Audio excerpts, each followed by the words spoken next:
You, Suzanne. Good morning, everyone. Bon matin, tout le monde.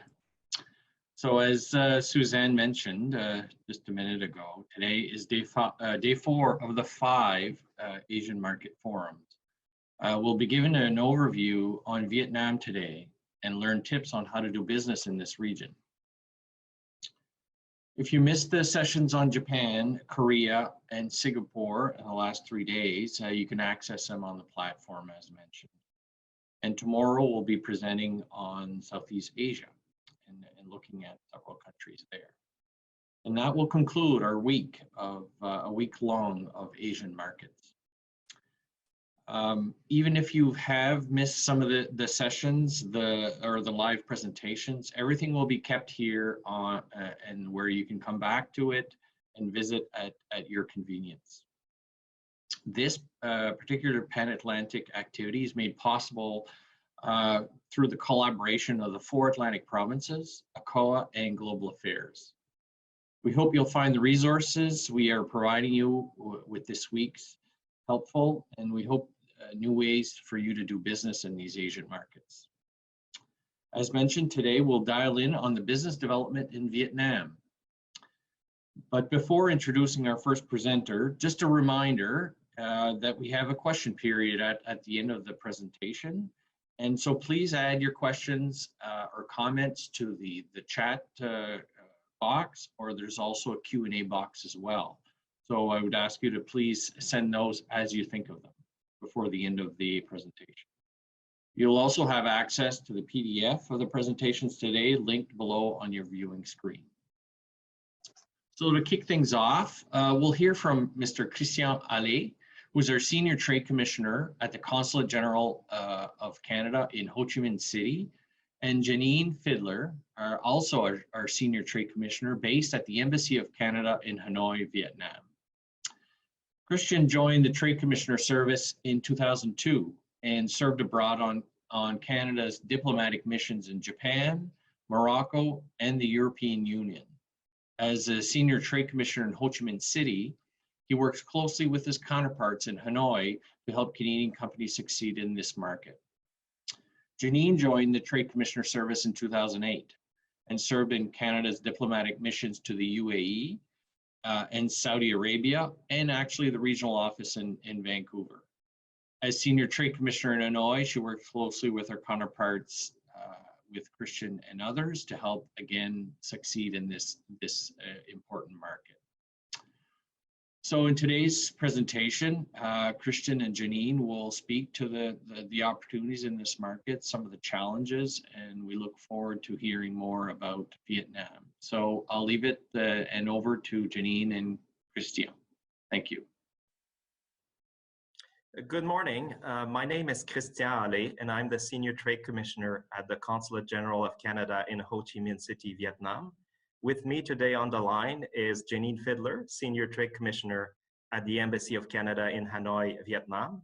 And we're pleased today to provide you with a brief overview of the Vietnamese market, as well to identify a few opportunities that we think exist for Canadian companies, particularly Atlantic Canada companies, in this market.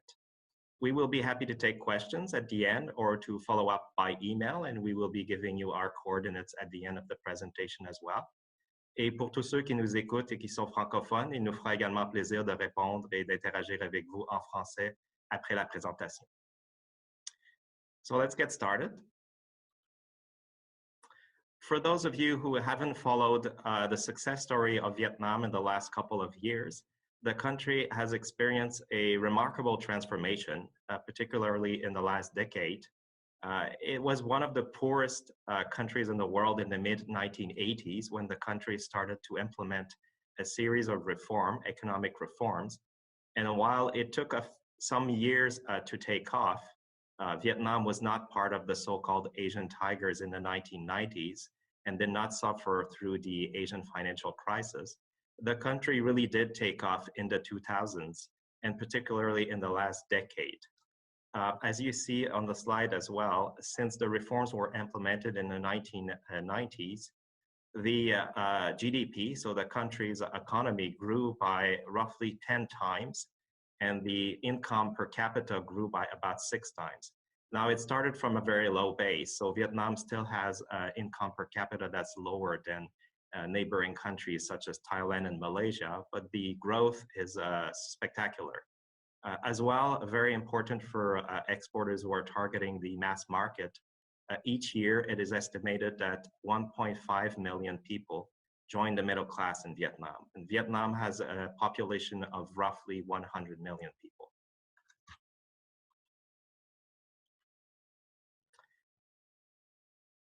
It may have been lost in the news in Canada, but Vietnam is in fact one of the countries that fought the pandemic the best in the world and has really effectively handled it since the first outbreak here in Vietnam in February of last year, I believe. The data here is a bit dated because the presentation was made in December, but I think the last count, Vietnam had about just over 1,500 reported cases of COVID-19, which is quite low for the population that I mentioned before, and a total death count of 35 only. This has come at a cost, though the country effectively shut itself off the exterior world, so there haven't been any real inbound commercial flights since last March, which has affected business here. Tourism is a very important industry in this country, and of course this sector is suffering quite a bit.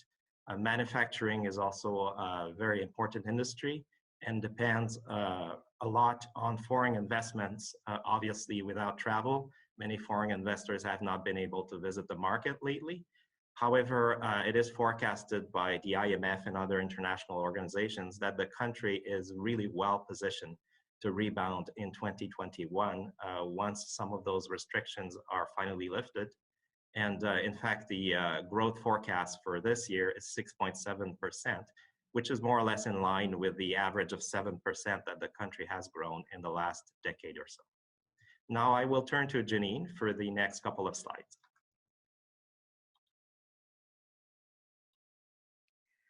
This slide highlights how connected and open Vietnam is within the global economy.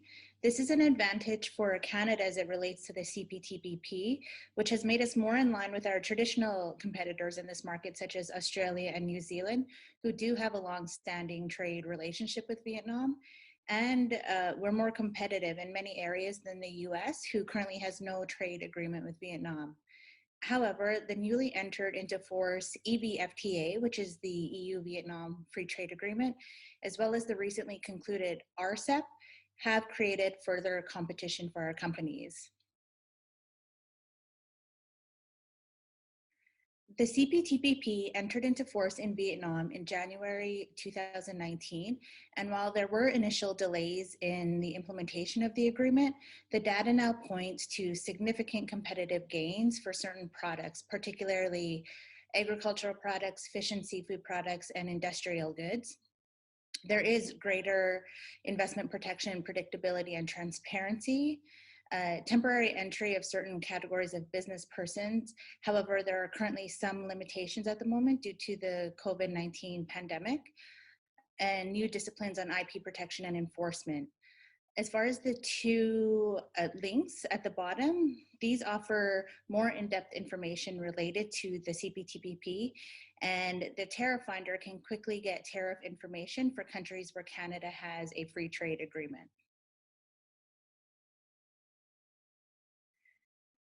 Bilateral merchandise trade has increased year over year. Vietnam was Canada's 14th largest trading partner in 2019 and was Canada's largest trading partner in ASEAN. In fact, last year, from January to October 2020, which is the time period that we have the most recent data for, bilateral merchandise trade reached $7.2 billion. This is an increase of 10% from the same period last year, despite the economic downturn due to the pandemic.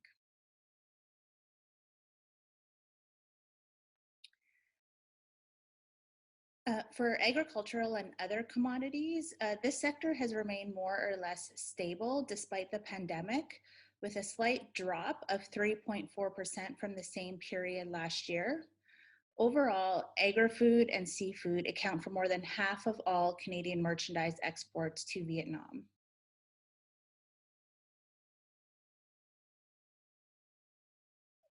In this slide, so Vietnam is the 5th largest source of international students for Canadian institutions. And we just wanted to demonstrate the strong people-to-people ties that Canada has with Vietnam. And in 2019, we actually had over 28,000 Vietnamese students studying in Canada. And to give you some perspective on how much that number has grown, in 2015, the number of students was about 7,000.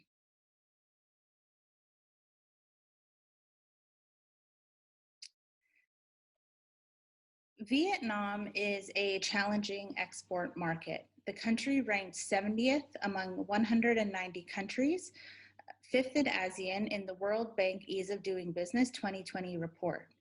Despite improvements in some areas, Vietnam's business climate remains uneven and unpredictable due to factors such as systemic corruption, weak judiciary, lack of transparency, etc. So long-term commitment to the market is necessary, but can be rewarding. And the TCS can help you maneuver in some of these areas.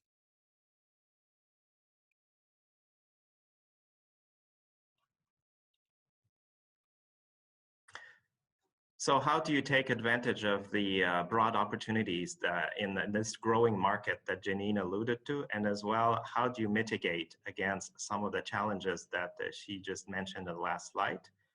We would like to give you some general advice on pursuing business opportunities in Vietnam.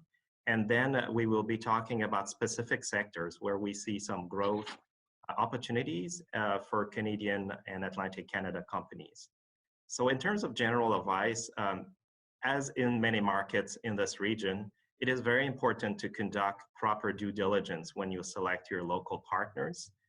They will be your ears and eyes on the ground, as this is a faraway market, and unless you establish a physical presence in the market, you will not be traveling often here. So you need to rely on a trusted partner, hence the importance of conducting proper due diligence when you select that partner. We also advise that you pay very close attention to the ever-shifting laws and regulations. It is a complex legal environment, and of course, your local partner will help guide you through this environment, this legal environment. But it is important to pay close attention, as the system is slightly different than Canada. As I mentioned as well, because it's a faraway market, you probably will not have an opportunity to visit often, but you should visit as often as you can to meet your partners and your clients. It is obviously difficult in the current pandemic context, but once the travel restrictions are lifted and once you're able to travel in this part of the world, it's important to show your face once in a while to show that you value the relationship, the personal relationship with your clients, your buyers, your partners here, and as well that you're keeping an eye on what's happening for your business in the market. Fourth general advice is to be patient. As mentioned by Janine before, it is not an easy market. It is a developing country. The legal environment, the business environment is different than North America, than Canada. And you should not expect to have very, very quick results. However, it is rewarding if you are patient and if you invest in the market for medium to long term.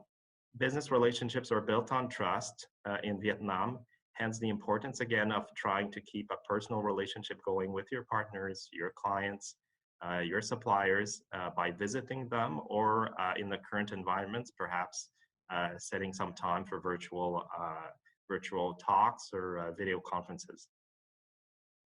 As we recommend for all markets, I think it's important that you speak as well with Export Development Canada. They have offices across Canada and they have tools and programs to help you manage the risk and maybe even financing some of your operations in the Vietnamese market. And of course, a bit of self-promotion. You should take advantage of us being here, having your foot on the ground, having teams that can help you. The Trade Commissioner Service also has some programs to help fund your market development activities in the market and support you. One of these programs is the Can Export SME funding program. It is targeted at small and medium-sized enterprises in Canada who are approaching a new market.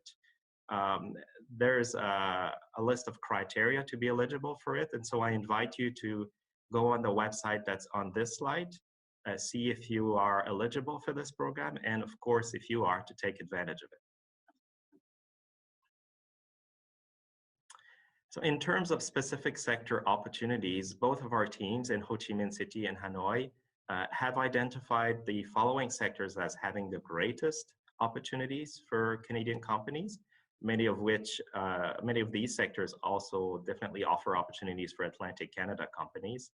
I'll just list them briefly and then we'll go in more details for each of them. So agri-food, aviation, clean technologies, information technologies, infrastructure, life sciences, and wood products. Now I'll turn it over to Janine to start with a bit of a deeper analysis of each of these sectors.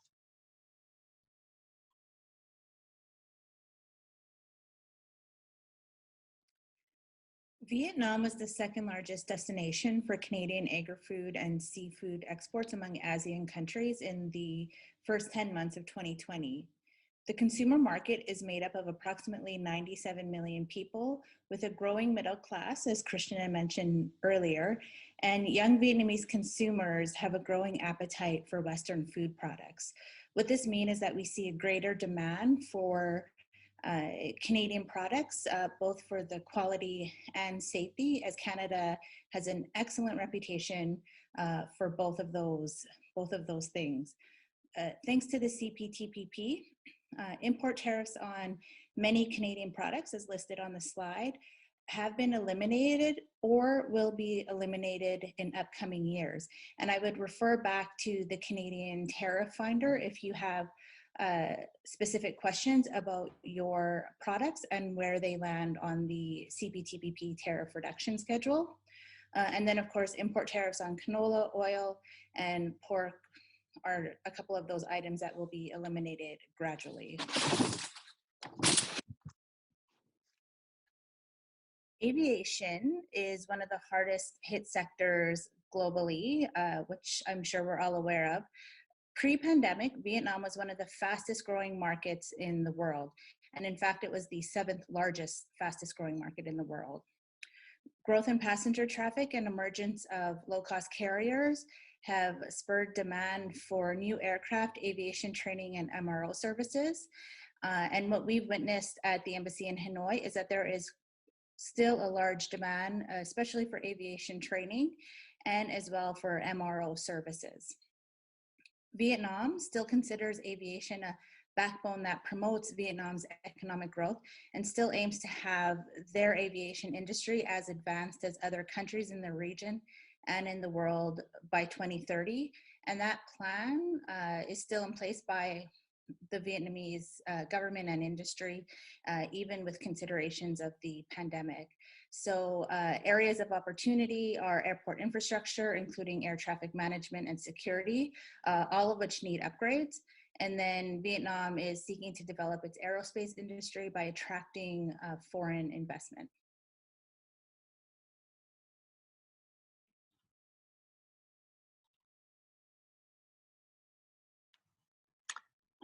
The third sector where we see strong opportunities for Canadian companies is clean technologies. Vietnam has some of the highest levels of air and water pollution in the world. Of course, this is having an impact on the population and on the society at large. The country is also very vulnerable to the effects of climate change. A huge part of southern Vietnam here actually lies at or below sea level. So flooding is a major issue as well. Just to give you a concrete example of air pollution here in Vietnam, today in Ho Chi Minh City, the air quality index is 193. It is 202 in Hanoi, and in Fredericton, New Brunswick, at the same time, it's 12. These are obviously issues and challenges for Vietnam to tackle, but they also lead to strong opportunities and demand for technologies to tackle these issues. In terms of what Canada's expertise is, We see that there's strong demand in this market for technologies to treat municipal solid waste. That includes recycling technologies or waste to energy technologies. Technologies as well to treat wastewater and industrial emissions. Large publicly funded projects are difficult, and so we recommend that Canadian companies focus on privately funded and small to medium-sized projects where they probably have a better chance of getting into the market. Vietnam as well has identified clean technologies as one of the areas where they would like to see more PPPs, public-private partnerships projects in the future. Information and communications technologies is the other sector where we see opportunities for Canadian companies. As briefly mentioned by Janine before, Vietnam has a young population. They're highly connected. There's a high rate of smartphone ownership, and the country recently launched its 5G services as well. We see opportunities in some subsectors, particularly in agriculture technologies, education technologies, financial technologies, smart cities, cybersecurity, and telecommunications at large. And these are all areas where we know there's Canadian expertise. Canadian technologies in general in this market are perceived as highly advanced and reliable, but they are expensive. So it's important to make sure you have a good collaboration with the local system integrators and vendors who will make sure you understand the requirements of the market, and you can also leverage their networks in the market here to find buyers or partners. In terms of infrastructure, of course, like all developing countries, there is a huge investment in infrastructure in Vietnam. In fact, Vietnam's infrastructure spending is the highest currently in Southeast Asia. Whereas historically it relied a lot on foreign aid to invest in large infrastructure, the country now wants to move to more privately funded investments, including through PPPs. This is creating opportunities for Canadian firms, whether engineering firms or others, especially for privately funded projects. Again, these are probably easier to tackle. There's also maybe less competition from some of the large neighboring firms in neighboring countries such as China, Japan, or South Korea. We assess that there are opportunities for Canadian companies in high-end real estate, sport and leisure infrastructure, as well as just in terms of supplying building materials. Subcontracting or JV approaches with a local or foreign companies are recommended as an approach to the infrastructure market here in Vietnam. In terms of life sciences, Vietnam is the third largest healthcare market in Southeast Asia. And while it is a young population, it is also a rapidly aging population. So the number of hospitals and clinics is growing fast to meet the needs of this population. We see greatest opportunities in medical devices, aging care technologies, and natural health products. Local importers are also actively looking to diversify away from their traditional suppliers, which are Japan, EU, and the US. And as in other sectors, we would recommend that Canadian exporters tackling this market for the first time target private buyers here, private hospitals, private clinics, as supplying to the public system is a bit harder and maybe a less transparent process in terms of bidding and supplying into the broader hospital network here. And finally, the last area where we see great opportunities is wood products. Vietnam's furniture making industry is the second largest in Asia, fifth in the world. All the big names in the world in terms of furniture, including IKEA, for instance, have facilities here in Vietnam. Vietnam, because of their clientele in Western markets, has to buy and wants to buy legally and sustainably sourced timber to meet this demand. And so wood exports from Canada are definitely welcome. There are the greatest opportunities in exterior and interior finishing, so doors, window frames, for instance, as well as furnishing in terms of the wood furnitures themselves. The CPTPP also eliminated import tariffs on newsprint, uncoated paper, and prefabricated houses, so there may be niche opportunities in these subsectors as well. One thing to be aware of, however, if you're exporting wood products, is that North American standards of cut and moisture content do not meet local requirements, so you need to be able to adapt to sell into this market.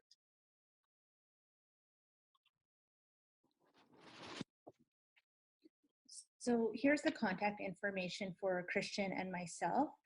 Please feel free to contact either of us directly and we would be happy to help you.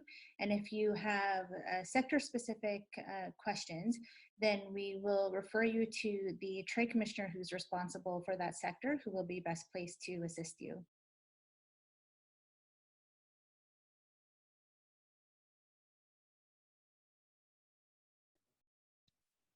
Thank you, Christian and Janine, for your presentation. So just as a reminder, everyone, if you do have questions or comments, please use the chat or Q&A board so we can look at what seems to be some of your interests. At this point, I'll start off with a question regarding, I think, Christian, you talked about transparency. So if transparency is challenging, how can you stay on top of business regulations, sectoral certifications, things like that? How do you approach that market with that in mind? Thank you. Good morning, Charles. It's a pleasure to be here today to answer these questions, and I hope the presentation was useful for people watching us today. This question, I think I will let Janine, my colleague, address. Okay, thank you.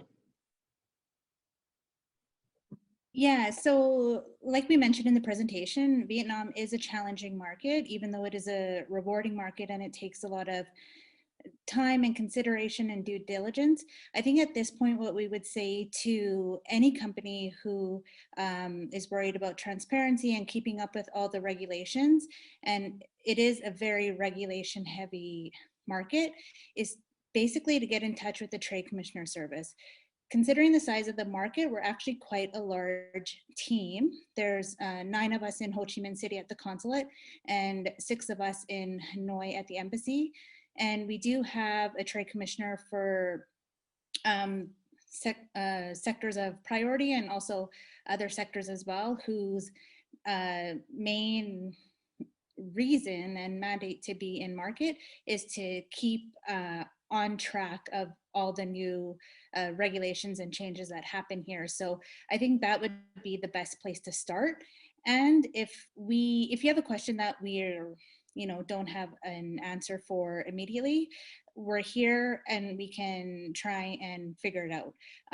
But I think that we would be one of the best resources in this particular case to keep up to date on everything. Thank you, Janine. We have a question regarding, there's a logistics service-based company based here in Atlantic Canada asking if there's a specific trade commissioner in Vietnam who can support, I guess, a services kind of a sector company. We don't have anyone who takes care of the services sector per se. Logistics is definitely an important aspect to consider if you're exporting goods to Vietnam, because it's such a distant market. So maybe we can follow up after this session just to better understand the context around this question and what the services are offered. And perhaps if we cannot help, we definitely have a network of contacts here and or the other third service providers who might be interested in talking to this person. Okay. Thank you. Maybe in that same line, there's a question about what would be the key concerns for an Atlantic Canadian company shipping to Vietnam?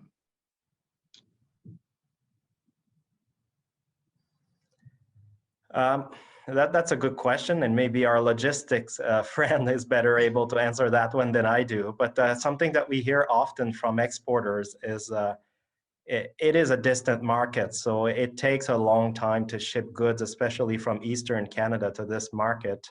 I believe there is no, I could be wrong, but I believe at least there is no direct maritime line between Vietnam and Canada. Some of the goods have to be transshipped elsewhere in Southeast Asia before reaching this market. So that poses another challenge, especially if you're exporting food products, perishable commodities, for instance. And costs is obviously an issue because of distance. And I think with COVID-19, unfortunately, costs have gone up. So that doesn't help any exporter either.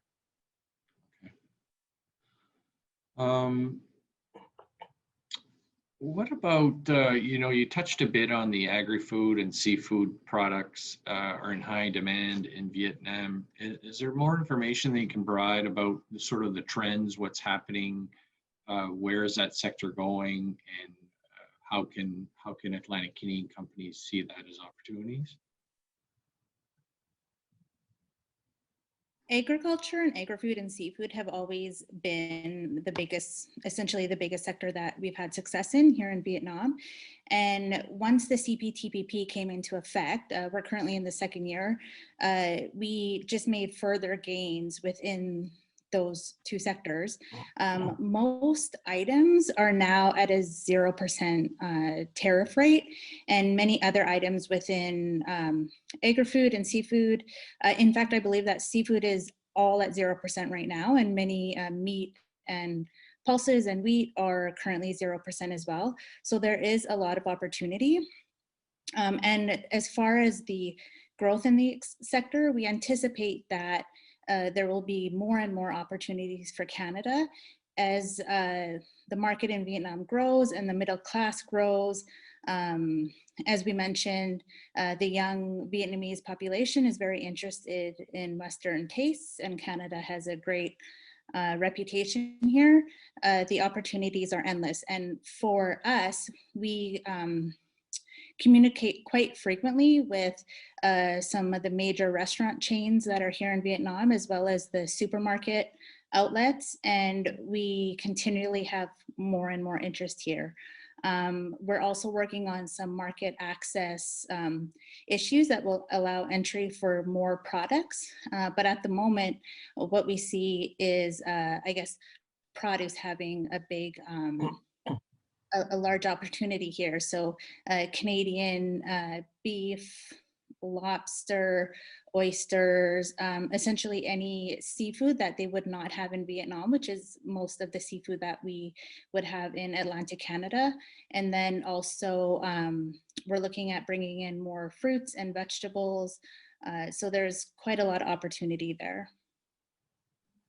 Great, thank you, Janine.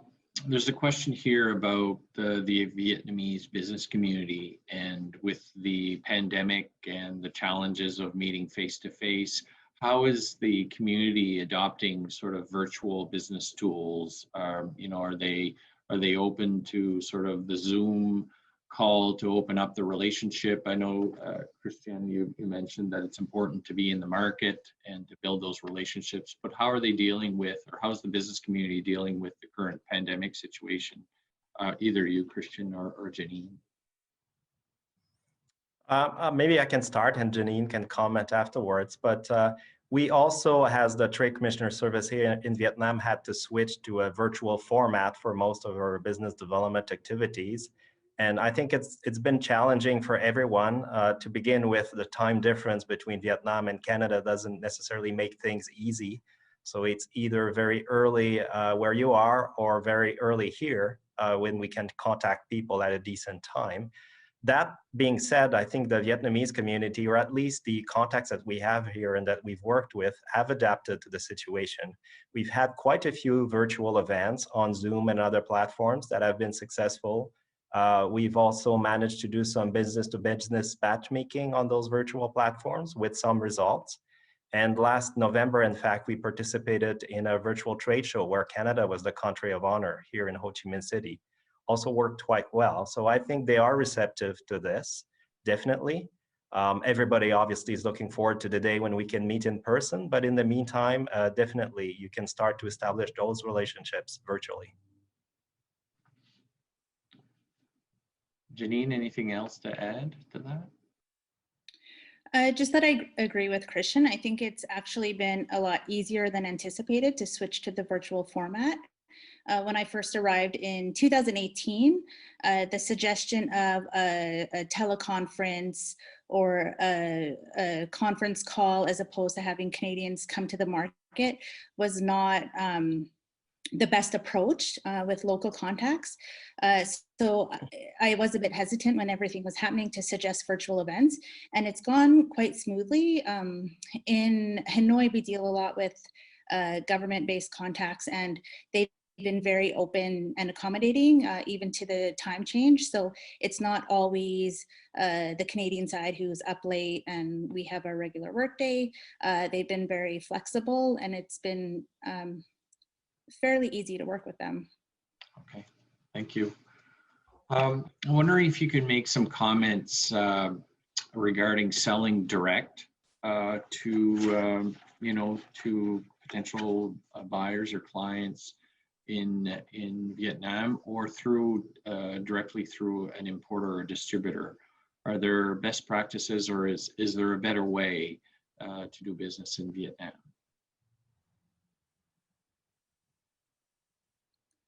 Maybe I'll start on this one. What we've found, and in Hanoi, we deal mainly with agri-food as well as aerospace and defense and security, as well as ICT. And within those particular sectors, it is easier to work with an importer in the case of agri-food and seafood, and then with a local partner in the other sectors. I think it would be pretty challenging to have direct sales. And in many instances, for instance, with defense and security, it's not allowed to do direct sales to the military. You do need to work with a partner. Christian, you're good with that? Yeah, I agree with Janine. I think direct sales may be challenging, especially if you're new to the market. Having an importer or a partner distributor here in the market that can essentially be your eyes and ears, can watch for changes in regulations, changes in the business environment for you, and work with you, I think is definitely the preferred method, at least at the beginning. And then, you know, if you get experienced enough and you have enough business, maybe you want to think about setting up an office or a representative here if you're deciding to pursue bigger things. But to start with, I would definitely recommend that you find a suitable partner, importer, distributor, whatever is required in your line of business. Okay, thank you. We also have a question about e-commerce. Wondering if you can touch a bit about the e-commerce market, if I can call it that, in Vietnam, and how well utilized it is from the user perspective, as well as from importers or other Canadian companies doing business in Vietnam. I'm not aware of any Canadian companies or products necessarily being sold on e-commerce platforms here, but perhaps Janine is, so. I'm not, but we have had a few inquiries from Canadian companies recently, and it's something that we are starting to explore. And the whole e-commerce, I guess, format is fairly new in Vietnam. So they are working at building that infrastructure at the same time that companies are looking to utilize it. So there's no Vietnamese kind of solution or e-commerce platform specific to that market at this point? I don't think at this point. I believe that there's one in development for sourcing, I guess, F&B items, but I don't think that it's fully in place yet. Okay. I have a question here. Is there any plan to organize more frequently food trade shows between the two countries in the coming months? So maybe, you know, to add on to that is what are you seeing this year in terms of events upcoming that maybe the Trade Commissioner Service is involved, or where Canadian companies are participating, and how those will be sort of will they be in person at some point, or they're assuming they're mostly virtual, but maybe down the road that will change. Janine and I's team are looking at various events. We're into the planning stage for the next fiscal year, as you know, Charles. So we're looking at various things starting April 1st. Most of our events will be either hybrid, that is with a small in-person presence here in Vietnam because the conditions allow for it, and then a virtual presence in Canada. We're looking at more value-added events for the clients in Canada, so perhaps a B2B matchmaking sessions rather than just virtual trade shows per se. But we will be in touch with the provincial partners definitely so that we can recruit the best exporters that Canada has to offer to tackle this market. Yeah, and also in the meantime, and this isn't new for us also, but if one of the provinces is organizing something in province, a virtual event, then we can also recruit Vietnamese buyers for those events as well and help facilitate the B2Bs. I would add to that if you have a product and you're interested in the Vietnamese market, do you think there's a niche for it, there's a demand for it here, don't hesitate to contact us anytime. Don't wait for a trade event or a trade show. As Janine mentioned, we have a team of 15 trade experts here in Vietnam between our two offices, and we're more than happy to provide you with customized assistance. You already answered my next question, Christian. What is the best practice for a Canadian company entering the market? I'm assuming that will be one of the steps, is to contact the Trade Commissioner Service. It is, but I would say as well, do your research before. There are lots of online resources. I think Janine highlighted a few at the end of our presentation. You don't have to necessarily only take our word for it. There are other experts in this market that have experience. So do your research, and language is a barrier for sure, but there's also lots of English material out there. We're happy as well to provide our views, to provide our advice.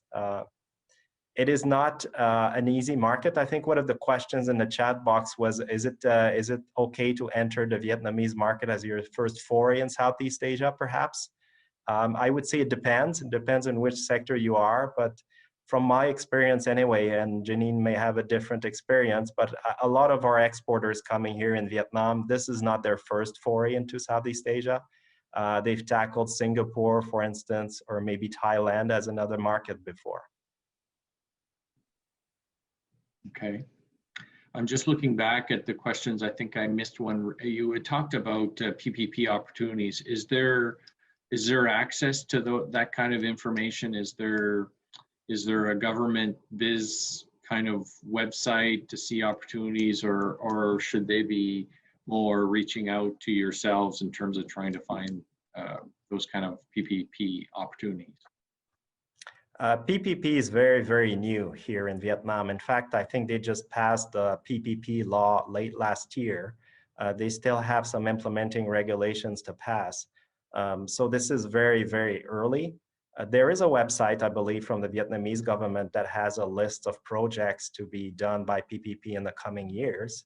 I'm not sure if it's in English or Vietnamese only, but in any event, if you're interested in large infrastructure projects, and you think you have experience in PPP projects that might be relevant to opportunities here, just contact us and we can find out if projects that align with your capabilities are available here.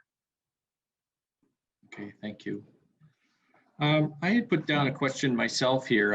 I wanted to get a perspective from yourself, Christian and Janine, about the differences between Ho Chi Minh City region, let's say, and Hanoi.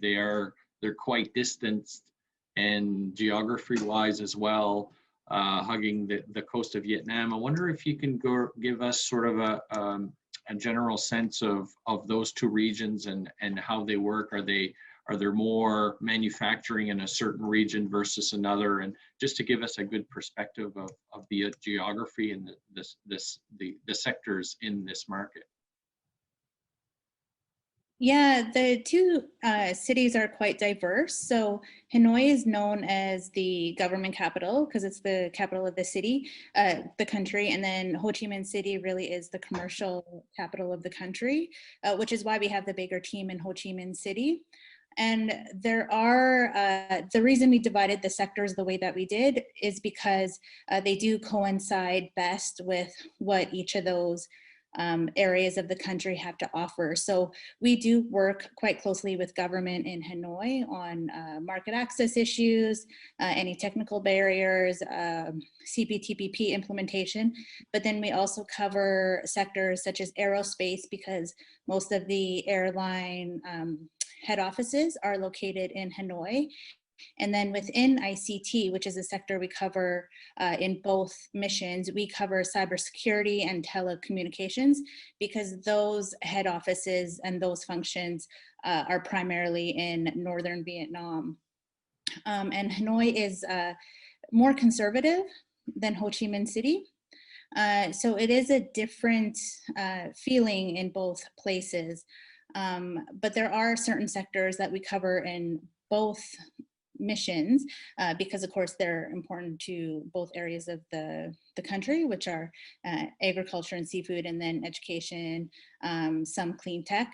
But if you go to both cities, if you travel to Vietnam, they're very different. Meetings in Hanoi will be much more formal, whereas I believe in Ho Chi Minh City, but I'll leave it to Christian to answer, it would be much more relaxed than here in the north. Okay, thank you very much. A small, going back to sort of projects, there's a question about smaller private projects. Is there a source of information of what's coming up? So I think that's how I'm seeing the question. Okay. Well, there is no public source of information about private projects. However, if you're interested in a particular area, whether it's sports, infrastructure, or other niche area, and I assume this is in the infrastructure sector, and then do contact us, and we definitely are. That's our job, is to look for opportunities, and there are these niches as well, and we can find out information for you. But there is no website or no public information on those privately funded projects. Okay. Thank you. We have a question in regards to Canadian blueberries. They heard that there's an approval waiting to export this product to Vietnam. Is there any information you can share to us about that and the opportunities? There is. So there is currently in the process a market access application, which the Vietnamese authorities have essentially approved, but we're just waiting for some comments from CFIA. But that's around the BC high bush blueberries. So you can export frozen blueberries here. There's market access for that. But if you wanted to export blueberries from outside of BC, then you would need to make an application to AAFC and CFIA, who starts the process for market access in foreign markets for Canadian agri-food products. Okay. And I believe that there is no application in place at this time. But like you said, there is access for frozen. Is Yes. there access for frozen wild blueberries? Or any frozen blueberries? I believe it's any frozen, but I would need to verify that. So if whoever asked that question wanted to email me, then I could certainly answer that more in depth later. I know exactly who questioned it, so we'll get back to you on that. So I think I've gone through all of the questions that came through the chat box. I know we still have some time, but I'm just wondering if there's anything else that, you know, from your presentation or that from the questions that you wanted to add on, that you had anything else that you would like to bring up? I think somewhat related to the blueberry question and the answer that Janine provided, if you're looking to export a specific product, and for instance, when I'm thinking of Atlantic Canada, obviously I think of the great seafood that you have. Exporting live seafood is possible, and as Janine mentioned, the CPTPP made it tariff-free, so there's definitely a competitive advantage for Canadian companies. However, there may be requirements related to exporting live seafood, and so it's definitely better to check with Janine and I's team. We can ensure that you don't face some hurdles from the get-go, and that you can make your market entry a success. Okay. Any last minute advices regarding understanding the business culture? Well, it's certainly a different business culture, and it may take some getting used to, but I think our main takeaway would be to contact us and contact our trade commissioners, and we can guide you and talk to you about the business culture. It may change between the two missions. It may change depending on which sector you work in, and just to contact us, and we're here to help you. Okay, I think we're done. So thank you again, Christian and Janine, for your time today to spend with us, to answer our questions, and for your presentation. We really appreciate it, and we will definitely be in touch as most of our participants are showing interest in this market. So attendees or participants of the webinar, just remember that we are going to reconvene at 10:15. So we'll take a little break, and we'll have another presenter talking about this market as well. So we'll take a break and get back to you at 10:15. Thank you. Thank you very much, Christian and Janine. Merci, bonne journée. Merci. Thank you.